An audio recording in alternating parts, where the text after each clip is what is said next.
I would like to talk to you today about why I do what I do. I do what I do because the professors and the pastors in this nation are bankrupt, morally bankrupt. We see the strength of Islam growing all the time, but Islam is expanding not because of its strength, but because we are so weak. Let's start with the universities, because I say that the universities are bankrupt, and then further I'm going to advance the thesis that the pulpit is bankrupt as well. Why are the universities bankrupt? Well, simple. You really can't debate anything in universities anymore. They've become centers of ideology. They don't use critical thought in theology, sociology, women's studies, and in history, the history of slavery in particular, nor in the study of Sharia. Because if we actually use critical thought in the universities, I wouldn't be having to talk about it. But instead we have the universities operating under the idea that no minority will be offended by hearing a different opinion. There are safe spaces and trigger words.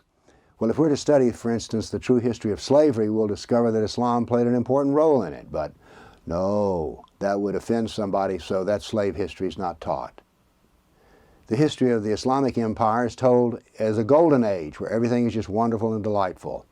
Now, you would think in universities that women's studies would touch upon things like female genital mutilation would be studied, the enforced wearing of the hijab, but no, that's not done.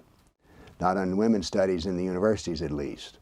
And surely the Sharia would be a real place to start to have some debate, but no, if they study Sharia, it's about contract law or something. So under the idea that no minority will be offended, the universities are incapable of dealing with Islam in any kind of critical thought way.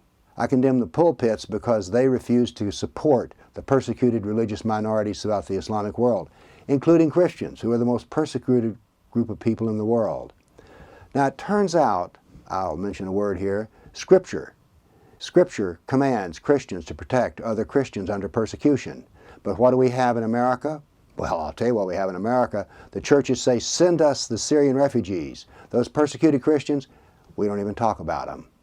So they'll plead for bringing in more Muslims, but literally they could care less about the persecuted Christians.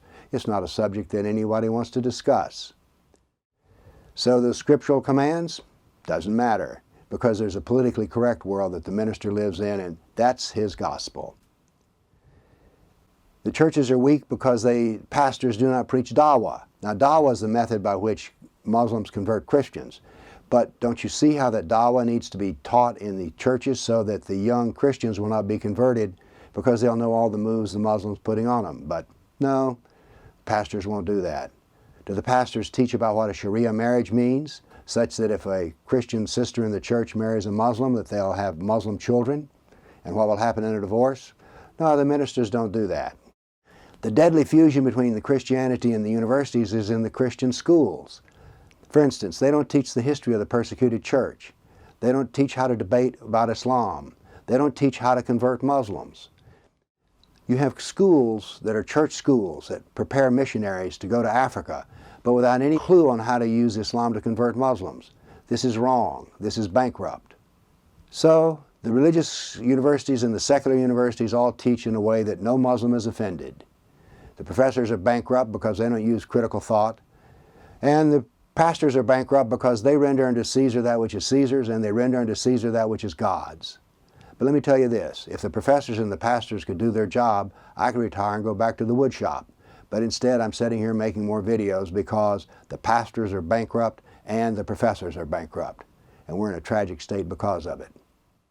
Thank you.